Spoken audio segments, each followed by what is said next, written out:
Isabela Mort je dijakinja športne gimnazije Šiška v Ljubljani in mlada atletinja.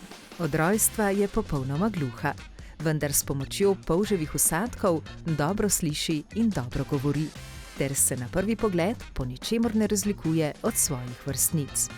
Rada ima šport, nekaj časa je trenirala odbojko, se preizkusila v tenisu, a se je najbolj našla in ustalila v atletiki. Zdaj treniram šprinte, to mi gre še najbolj, pa tudi mete so mi zelo všeč. Drugače mi je pa večina disciplin kar všeč, pa atletika je tudi ful fajn, ko imaš velik izbor, ker lahko treniraš ali samo eno disciplino, ali več, ali pa pač sedmeroboj. Mi je tudi zelo všeč atletika, zato ker je individualni šport in se lahko na sebe zanesem. Če imam slab rezultat, vem, da se lahko sama izboljšam.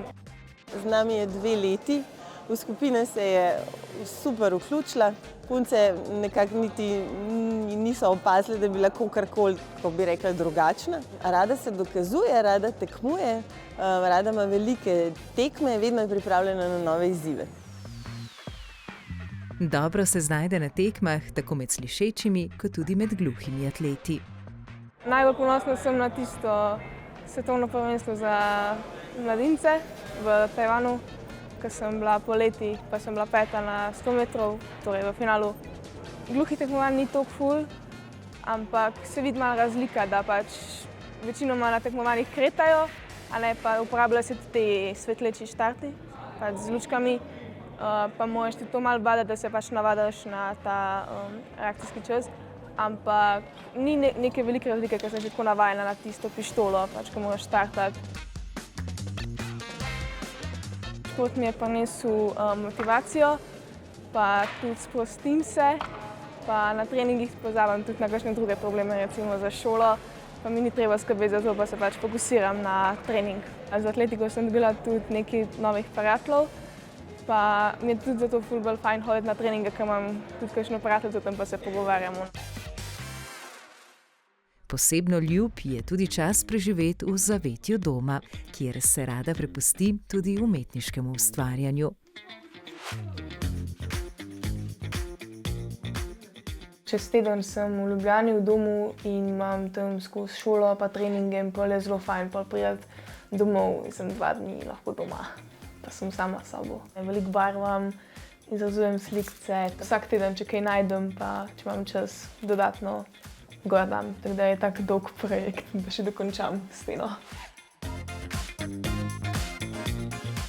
Tukaj se tudi ful sproščam, pa veseli me, pa pač všeč mi je, če imam tako lepo sobo, tako da sem umirjena, pač v meni najlepši prostor v hiši. V osnovni šoli sem tudi pela, sem hodila na pevske vaje. Ko sem to opustila, potem sem tudi plesala pri teh interesnih dejavnostih. Tako, veliko vsega sem že poskusila.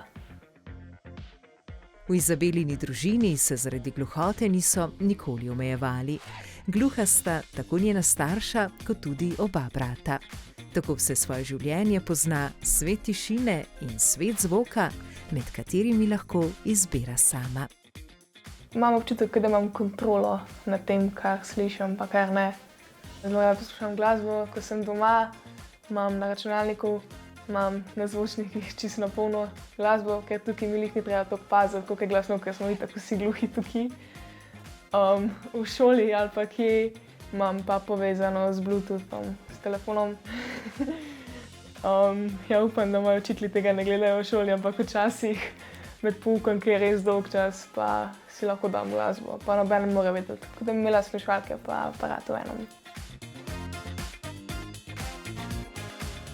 Všeč mi je od zvokov pač glasba, seveda. Zelo imam rada, na primer šolski zvonec mi je zelo všeč. Pa če gremo kam v naravo, recimo spomladi je veliko teh od ptičkov, pa to je ful pomirajoče. Pa če je tako kakšen miren pogovor, če je samo nekaj ljudi, to je pa tako fajn, da se pogovarjam tako. Ja, tišina mi pa tako najbolj paše, ker sem utrujena po treningu ali pa po kakšnem dolgem dnevu, da sem tako malo sama s sabo. Zvok navijačev pa me mogoče malo moti, ker imam pa še tak malo stres, da kaj če kaj naredim narobe in pol ampak se ne smem tako sekirati. In ko smo že zaokrožili nazaj do športa, pogovor z Izabelo zaključujemo z njenim pogledom zazrtim v prihodnost.